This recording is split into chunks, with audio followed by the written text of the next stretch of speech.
guys, Brian with Cajun Cardboard coming at you from the great state of Louisiana. And this is episode number 34 of Explore the Card, where we take a deep dive look at a Michael Jordan 90s insert or parallel card. Let's not waste any time. I've got you pulled up picture in picture. And let me share with you guys this thumbnail that I've created for the video. There's a picture of the card.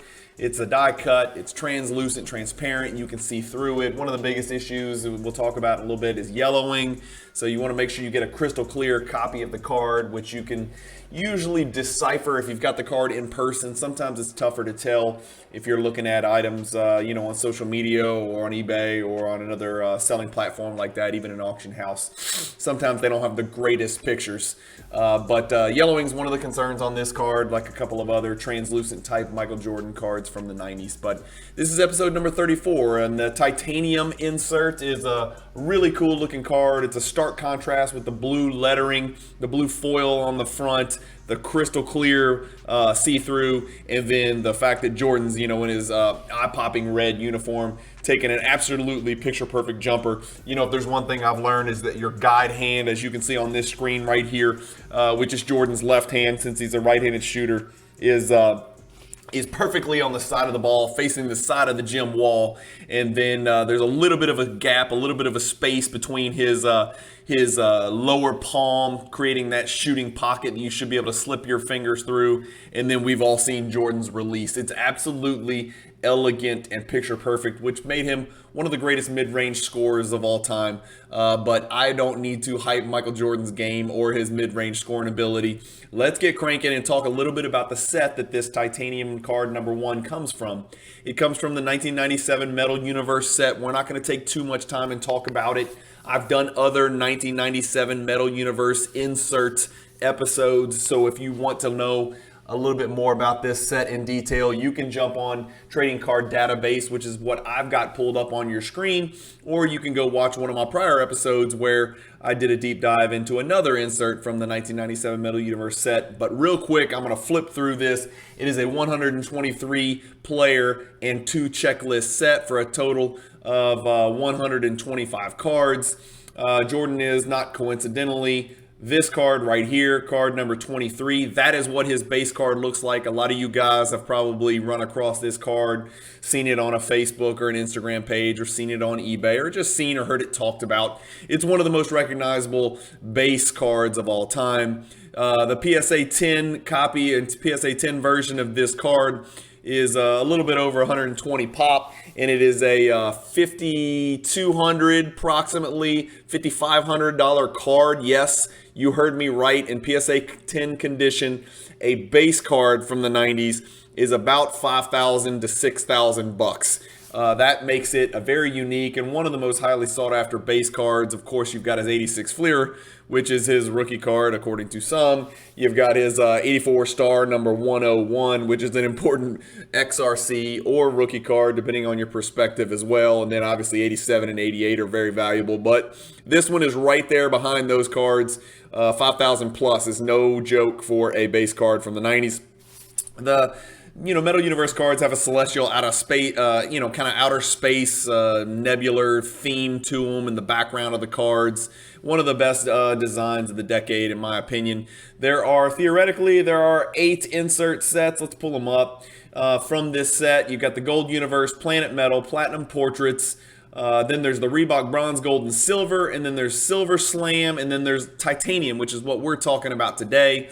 There's Reebok insert sets in here, the bronze, gold, silver. I'm not going into detail on those. It's something worth investigating if you want to try to decipher what those are. They did that a couple times in the 90s with the Reebok inserts featuring players that wore those Reebok shoes and doing little insert parallel type stuff with them. But Titanium is the set we're here to talk about today, and Michael Jordan is card number 1 of that set. And there are 20 players in the Titanium set. 10 of the 20 players are Hall of Famers. I've got them pulled up on your screen. Let me minimize that. There you go. So you can fit, there's all 20 of the players. If you ever want to find the checklist for an insert set that you're looking into, Trading Card Database is a great resource for that. I know there's a couple other sites, but this is my site of choice that I've familiarized myself with over the past few years, just doing research into 90s parallels and insert cards. So I highly recommend getting on Trading Card Database and just diving in and just learning a little bit more about each one of these insert sets and even the base set checklist that come with these products from the 90s, which we've come to know and love. If you're watching this channel, obviously, you probably are already familiar with this website, but it's tcdb.com. You just plug in your set and your sport and go to town. And, obviously they've got other stuff, soccer, baseball, football, every other sport as well. But, basketball is what hits home for me, so that's what we're talking about today. Of the 10 Hall of Fame players, it's got Jordan, Kobe, and Shaq, 3 of the top 4 in there. Card number 1, card number 3, card number 4. That's always a big deal, and that usually makes an insert set immediately relevant right there, just having those big 3 from the 90s. It also features Iverson, Penny, Dennis Rodman, Grant Hill, Pippen, Olajuwon, Kemp, a lot of the all-time greats, but 10 of the 20 players are Hall of Famers, so exactly 50%. The weaker low-hanging fruit in this insert set is, it's some players who were really good players from the 90s. I mean, they don't have a huge player collector base. I'm talking about Jerry Stackhouse, Juwan Howard, Damon Stoudemire, Kerry Kittles, and Marcus Camby. All of them were college All-Americans. All of them were way better than average NBA players. Some of them were on the fast track to all-time greatness and just never got there. But those are the 5 probably weakest players that I can think of, but those guys are no slouches. Titanium was 1 in 72 packs, making Jordan with a 20-player insert set 1 in 1,440 pack odds, which is a pretty common pack odds, obviously. So it's 1 in 72 packs to pull a Titanium. It's 1 in 1,440 to pull the Jordan Titanium. So I never recommend ripping boxes trying to find your Jordan. I'm always transparent. I like to share with you the particular copy of the card that we're featuring that either I have or don't have. This is the only copy of the card I have. It's a BGS 9.5. It's got a 9.5 centering, 10 for edges, 10 for corners, and a 9 for surface. So just missed a quad plus, gem plus card right there. But that's my copy of the card. As always, we like to read the back. It's a really small font, especially on your screen. I'm going to do my best. It's got the silhouette of Jordan on the front, on the back. Like I said, it's a translucent card, so if you put your hand behind it, you can see it. But it says, nobody knows hoops like Michael. He's unstoppable, 5 NBA championships in 7 years, certainly define the man's perseverance. 9 league scoring titles signify his individual determination.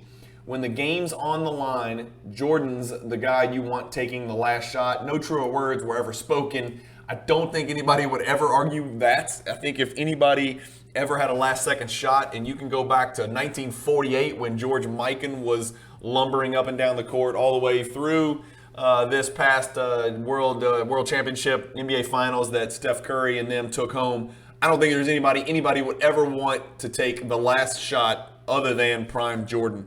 That is an argument. You won't even get that argument from LeBron fans, I don't think. But there are some irrational LeBron fans out there. But anyway, yeah, Jordan's the guy for the last shot.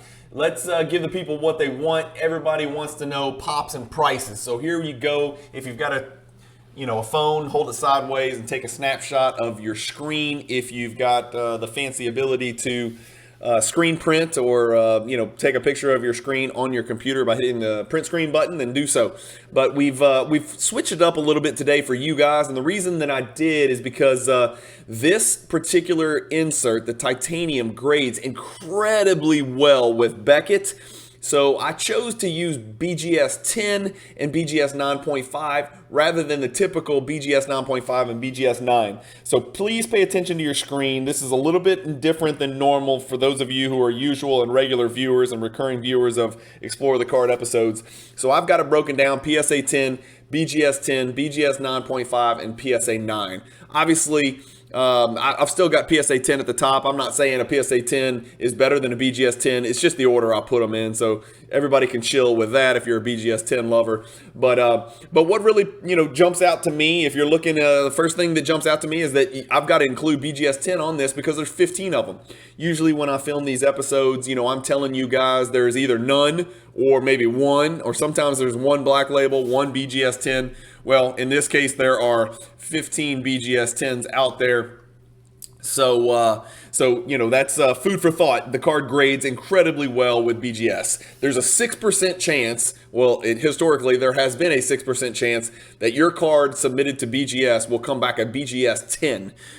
In my experience, that's more like less than 0.06% with the cards that I've submitted in my lifetime to BGS. So that just lets you know this particular card is super sturdy, super well preserved, and grades super, super well. And that is probably a testament to the type of card stock and the translucent kind of glass type features of the card. So 15 BGS 10s exist, almost twice as many PSA 10s exist. But if you look over into your right-hand column where it says sold price, the last PSA 10 and the last BGS 10 have both sold for about the same, and both of those sales were in the last 6 months. So those are not attenuated. Those are relatively comparable sales. There have been 248 graded by Beckett. There's been 126 graded by PSA. A 21% gem rate further buffers my theory that the card just really does grade well.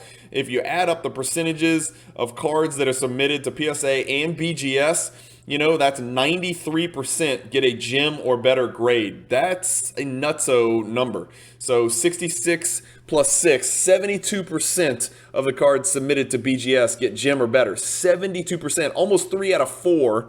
And then 1 out of 5 with PSA, 21%, which is a pretty high gem rate for these inserts that we look at from the 1990s featuring Michael Jordan.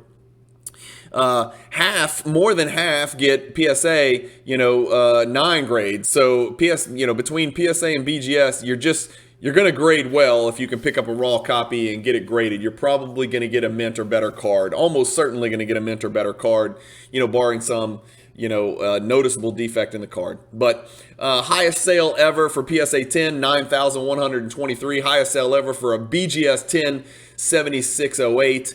Only one PSA 10 and one BGS 10 have sold in the last 6 months, and it's for those prices that we mentioned, 5,100 and 5,000 respectively.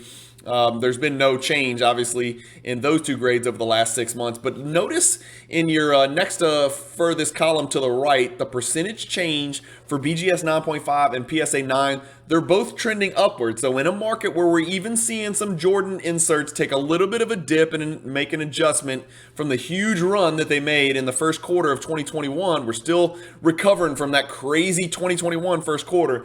These two cards in BGS 9.5 and PSA 9 are actually increasing in value, and there's a decent sized sample size right there. 9 BGS 9.5 have sold in the last 6 months. 4 PSA 9s have sold in the last 6 months, and both of them have increased in value over the last 6 months, start to finish. If you look at the pop gains or lack thereof, there's been no PSA 10s added. There's been no BGS 10s added since April of 2021. April of 2020.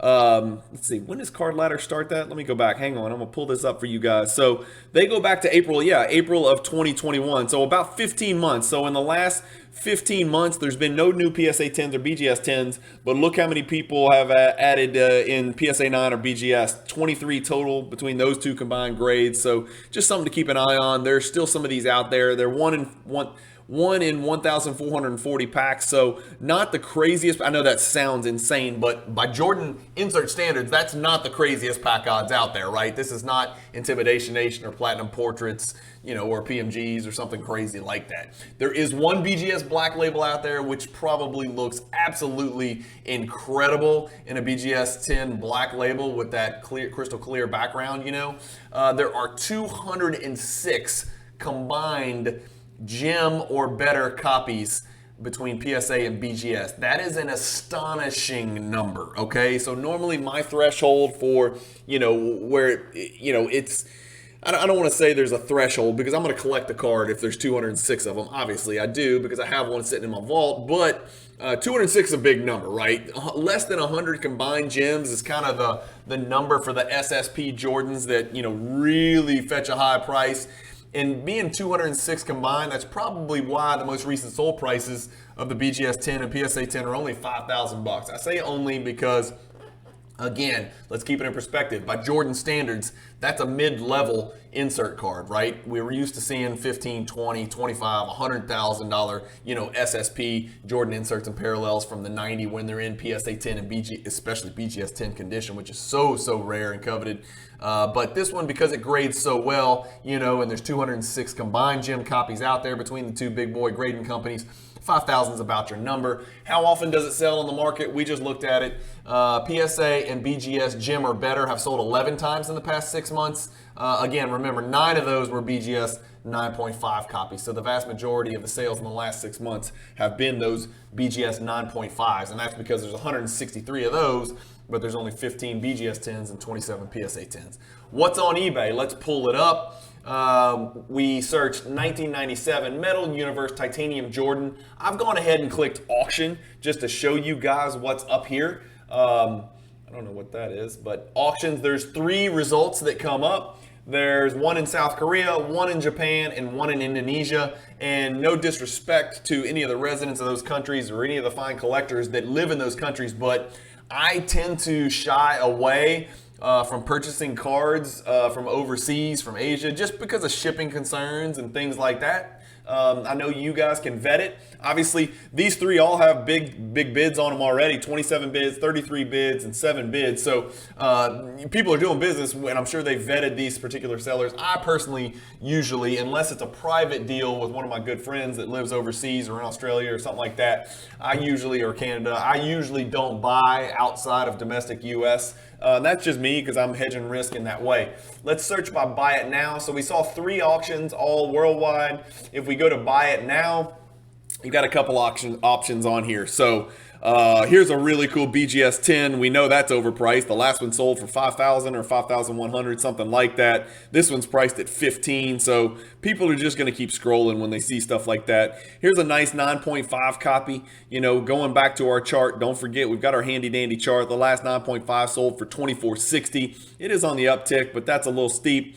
At 30, at $28.99. So not crazy, but there's no offers accepted. Let's keep scrolling. Another 9.5 for way too much. Here's this is going to come up often. This is what we call a Jordan Ghost card. So it's actually a Penny Hardaway. His titanium in this insert set actually features Jordan in the background and prominently in the background, to be quite honest with you. So a lot of Jordan collectors go ahead and they pick up the Anthony Hardaway as well, which is why this savvy or what's the word? Shady seller has listed Anthony Hardaway, Metal Universe Titanium, Jordan in the background. I guess that's savvy, right? You're trying to sell your card. You want the highest price. You're going to attract a hell of a lot more eyes if you put Jordan in the title. And to be fair, he's in the card, and there are Ghost Jordan collectors out there in the world. An 8.5, an 8 SGC, a 9.5, again, Ghost Jordan here. Another 9 that's way overpriced, a 9.5 Ghost Jordan, another 9.5 with best offer. Okay, so we're getting close here. This one has got the exact same subgrades as mine, it looks like. Pretty close to it. Pretty close to it, I guess. 1.9, 1.10. But, look through it here, guys. A lot of Ghost Jordans down here at the bottom. Just be careful. Don't accidentally buy a Penny Hardaway when you're trying to buy a Jordan. So just know that's out there. If you're the box ripping type, I got 22 results when I typed in 1997 Metal Universe basketball box. But again, we're going to pull up a bunch of crap. So really there's 1, 2 boxes, crap, 3 boxes, cards, bad titles, whatever. 4 boxes. Again, these boxes are not cheap. Something's really wrong there. Empty box, okay? That's what I was about to say. That price looked a little low. So it looks like there's maybe, what did we say, 3 boxes if we really wanted to. Here's one that's Metal Universe Championship, so that doesn't count. So maybe 1 or 2 boxes. Tough to find these boxes out there, guys. I don't suggest opening these boxes unless you've just got tons of money to burn and you're just looking for a wild ride. You're probably not going to pull the titanium you're looking for, but you'll probably pull the PMG green, right? That's probably your best likelihood. Wouldn't that be something? What cards do we compare this to? I compare this to, there's 3 cards that I compare it to. Based on price, right? We've got one pulled up here. This is his 1997 Hoops Frequent Flyers upgrade. So this is a parallel insert. This one last sold at $4,700. It's a pop 17. I've got his 1997, believe it or not, Metal Universe base that we discussed at the beginning of this video, which is card number 23. This base card is a pop 123, but it's $5,200, which is a little bit more than the last titanium PSA 10 sold for. And then we've got his electrifying, which is just super badass, right? It's got the gold foilish kind of texture, almost like dripping gold in the background, with the white lightning and electrifying, and the kind of the eclectic font in the background. Really big time card there, which is a pop 69. So those are the three cards that I compare our card of the day, the titanium, to. In order, which ones would I rather have? You let me know in the comments which order you would prefer. I would go this card first, the Hoops Frequent Flyer Upgrade. I still don't have it. I need it. I'm going to get it at some point. I really want it in a PSA 10 or a BGS 9.5. Either way, that's a combined pop 45. You're looking at a really tough card right there in gem condition. I think it may be a little bit undervalued, to be quite honest with you. I know this is a horizontal card just like the titanium, which sometimes is not quite as highly sought after in the 90s, but I would go Hoops Frequent Flyer Upgrades first. I would go our titanium, which is a feature of our episode today, and there is my copy. And then I would go Electrifying as my next card in order. And then lastly, I would go right here. So again, the base, I don't want to say something's overrated, undervalued, overvalued, whatever, but this card's been a steady $5,000 to $6,000. I mean, you can see 6 sales over the last 6 months, all in that $5,000 to $6,000 range for an average of $5,500. So forget the pop. That's just a set that matters. I think people like the fact that it very closely resembles the PMG red and green, which of course that's what parallels are supposed to do, is somewhat resemble the base card. So again, that's a pretty high value for a base card if you ask me. Long term, I'm taking the other three over that base card. That's just me, and I'm happy to own. I own a copy of the base card in PSA 10 as well. But again, that seems a little bit steep for a pop 123 base card to me. What did we not talk about? Yeah, we always like to talk about where the card fits, low, mid, high, or grail level as far as value. The PSA 10 is a mid-level card, just a touch above 5,000. Let me know in the comments if you think the next PSA 10 and the next BGS 10 will dip below 5,000, or you think it'll take a little jump upward. There's only been one sale in the last 6 months, and both were around $5,000, as you can see on the table that I've got pulled up. Let me know if you think the next one will be for more or less in each of those conditions, PSA 10 and BGS 10. The BGS 9.5, because it's a pop 163, which is more than the pop of the base Metal Universe number 23 card that we just looked at, right? It's a higher pop than this PSA 10. That's crazy to think about. But let me know what you think about that. The BGS 9.5 last sold for $2,460, and the PSA 9 is $2,220, so pretty similar in those two grades as well. Those are both, would qualify as low-level grades. I always like to tell you guys what I'm thinking or where I'm headed with this card. I've got what I want. I don't need anything better. I don't need a BGS 10. I don't need a PDS 10. That's just my perspective on this particular card. I'm fine with the BGS 9.5. I like the card. I really, really like the card. I love the set, as you guys know. I think that part of the allure of this card is that it comes from this particular set. So I'm fine with this 9.5 copy, even though I've got a 9 for Surface. I am a grade snob, but I'm not that big of a snob. I don't need to upgrade this card. I don't plan to. I can't imagine a situation where I ever would, but I also can't imagine a situation where I would sell this card, because it's a card that I believe you need in your collection. Which leads us to the conclusion, which is always on the Cajun cardboard scale of Jordan card relevance, where does this card fit? It's a 1 to 10 scale. I give it a 6.5. It's not the rarest card in the world. You can get it in a BGS 10 or a PSA 10 and pretty much, once every half year. You could definitely find a BGS 9.5 copy once a month if you really wanted to. The reason I give it a little uptick on the Cajun cardboard scale of Jordan card relevance is because it is die cut, and I also like the fact that it's translucent, and I just really like the visuals on this card. I like that bright blue contrast with the red. I just think that's awesome. So that's where I put this card. Hopefully you guys enjoyed this video. Hopefully you learned a little bit more about the titanium insert. It's another insert from one of the best sets of all time, that 1997 Metal Universe.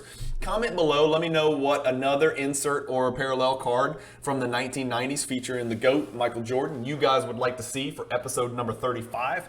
You guys will be watching this, let's see, next Friday, which is going to be 5 days before the National starts. I don't know if I'm going to be able to generate another video before I leave town. I'm actually going on vacation with my wife and kids the week before the National, so I'm really going to be out of pocket here. I've got some videos pre-recorded that I'm going to pump out. I'm not going to be as consistent. In other words, I'm not going to have 5 or 6 a week like I'm accustomed to or like you're accustomed to watching, but I will definitely have 2 or 3 videos that are going for you guys. I will be in Atlantic City at the National, so obviously I won't be filming any videos while I'm up there. I'm going to enjoy myself. I'm not one of those people who takes pictures of their food while they're eating it so they can share it with everybody. I love you guys, but I love being at the National and meeting people more than, spending all of my time up there videotaping everything. I'm just not going to do it. I'm going to go up there. I'm going to enjoy my first National. I'm going to kind of spread the love and get to meet all of my good collector friends that I haven't met yet. So you will get some videos during the next 2 weeks, even though I'll be out of pocket and out of the office. So thank you guys so much for watching. I don't take any of you guys who have subscribed and watch me regularly and participate and comment and contribute to the channel with whether it be through comments on YouTube or DMs. Remember, now I'm on Spotify, so I am trying to upload all this stuff to podcast this version as well. But I don't take any of you guys who are contributing members. I consider y'all members and like family, right? The guys that reach out to me and talk to me and ask questions and then help me and educate me. I don't take any of you guys for granted. Thank you so much. It's a privilege and an honor to be able to put this stuff out there and get such good feedback. And hopefully I'll continue to get better. That's my goal here, is to learn and to educate myself and you guys, and to entertain myself and you guys. And it's been a joy and a privilege to do it so far. So thank you guys for watching. Keep collecting. Stay positive in the hobby. If you are going to the National and you don't pull me to the side and at least introduce yourself and shake my hand, I'll be very disappointed in you. Peace.